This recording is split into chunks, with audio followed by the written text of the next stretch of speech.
Breaker, breaker, this is the stuffed dino penguin. We need to make sure the convoy's in the right configuration. Put Magnus up front. With those missile launchers, we'll take the phrase mighty convoy to a new level. Be ready to clear those bears out.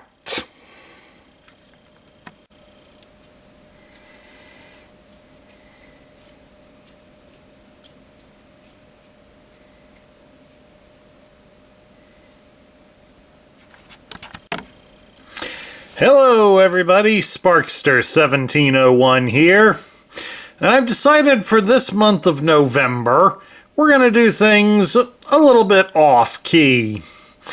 Since I really don't have enough of any one particular theme to show you, I just figured this month will be a hodgepodge of different things that I've acquired.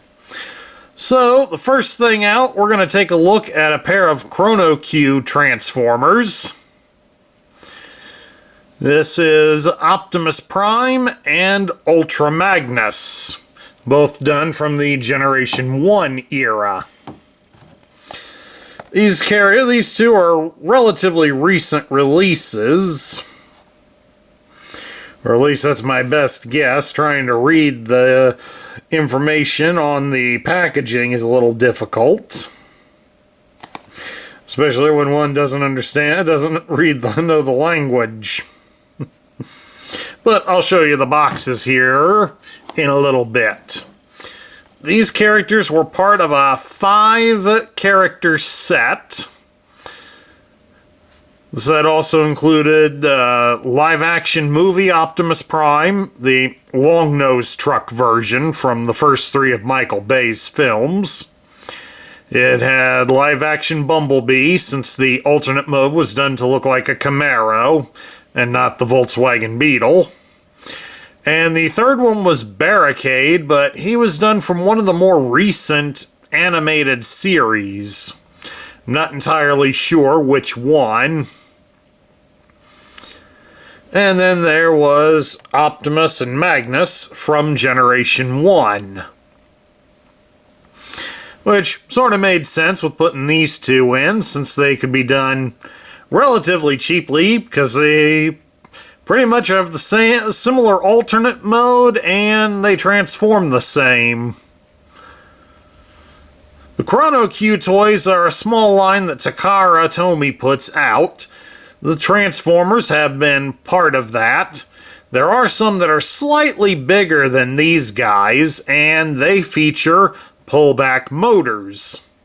These guys, unfortunately, are a little too small to have pullback motors, but they do have decent wheels, so they should roll on this table pretty good.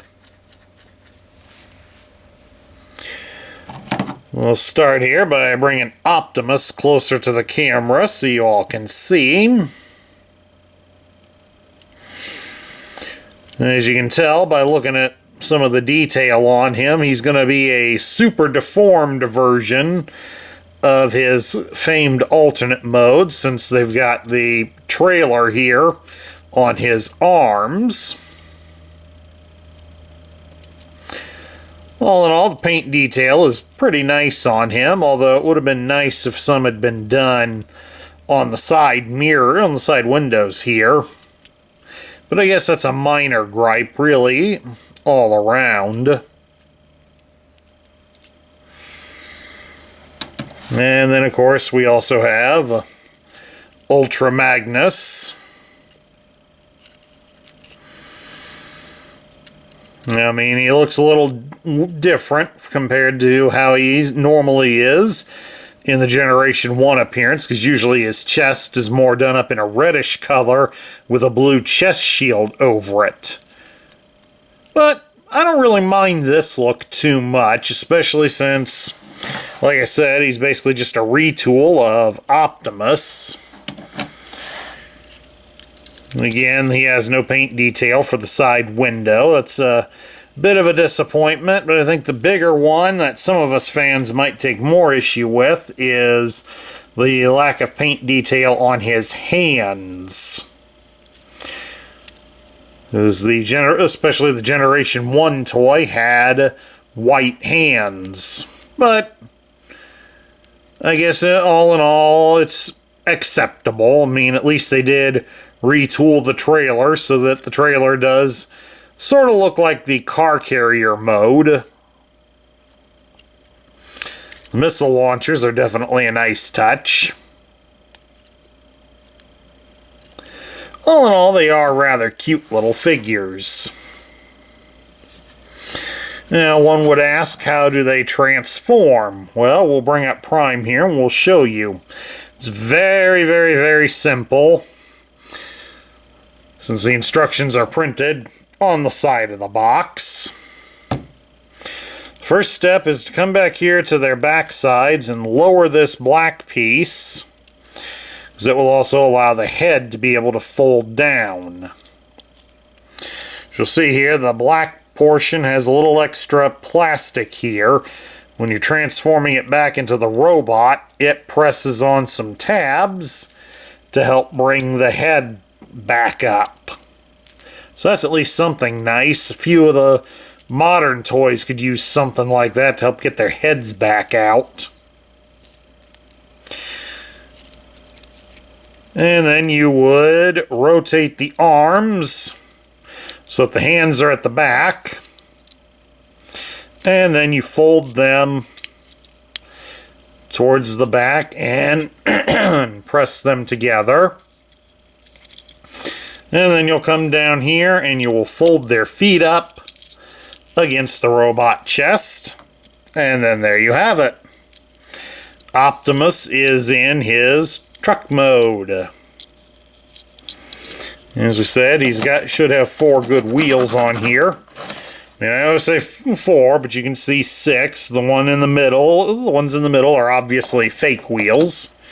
See how he rolls. See? Rolls pretty good. And before I transform Ultra Magnus here for you, I should show you the articulation on the figures, because I kind of forgot to do that. Figures do have a joint at their shoulders, so it allows the arm to move forward a bit. The arms can only raise up about so far, but they do rotate all the way around. And there are a couple of joints at their legs. One at the hip and one at the knee. So you can sort of position them kind of weird and wonky.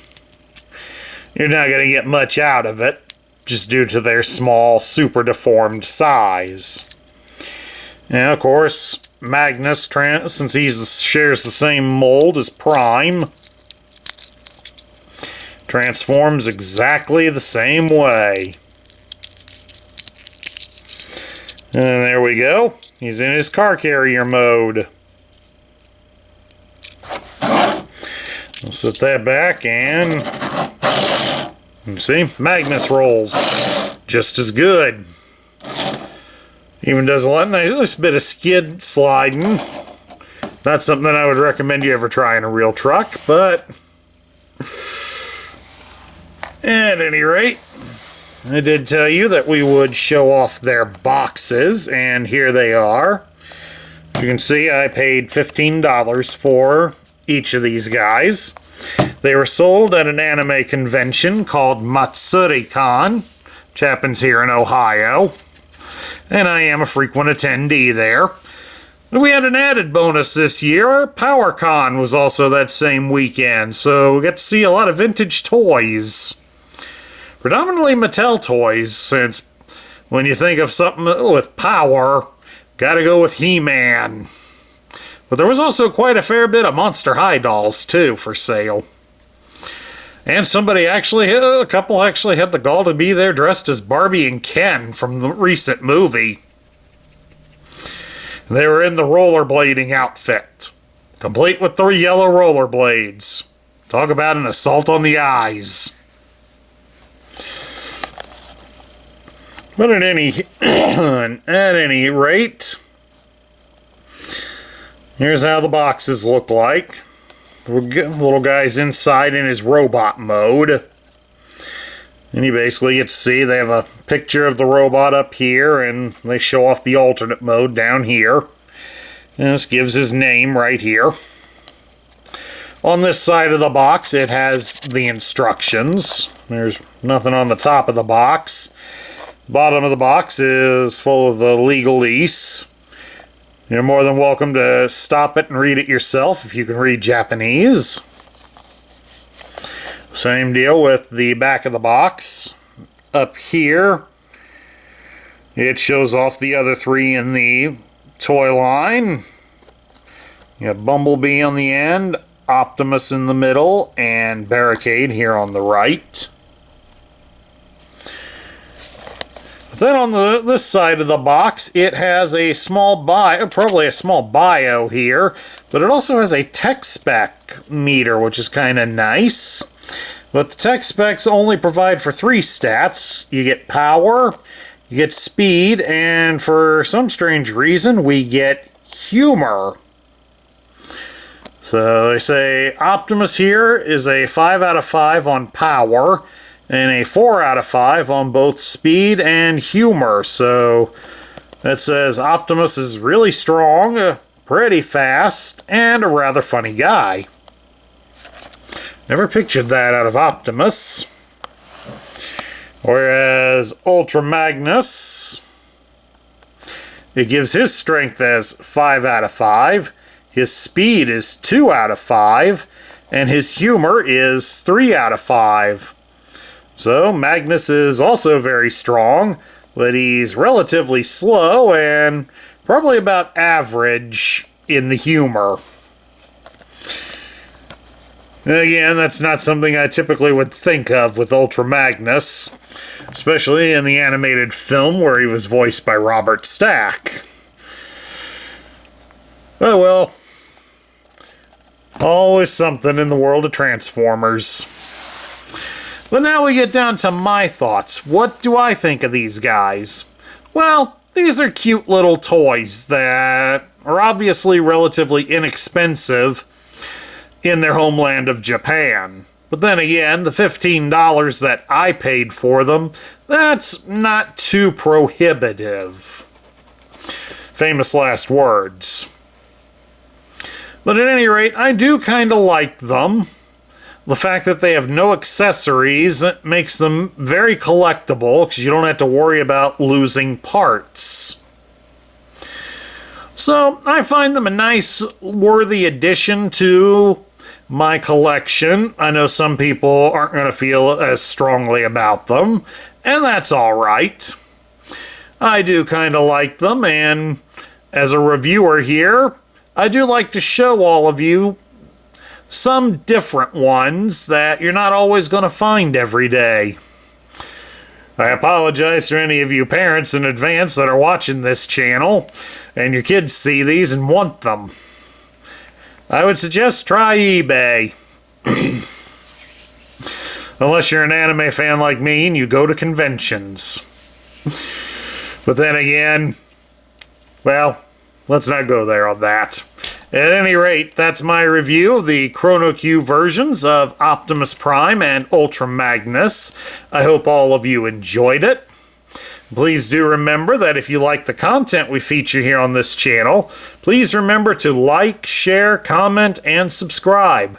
We are encroaching upon 500 subscribers, so I am hoping that before the year ends, we can hit that goal. This is Sparkster1701 saying I will catch you all later.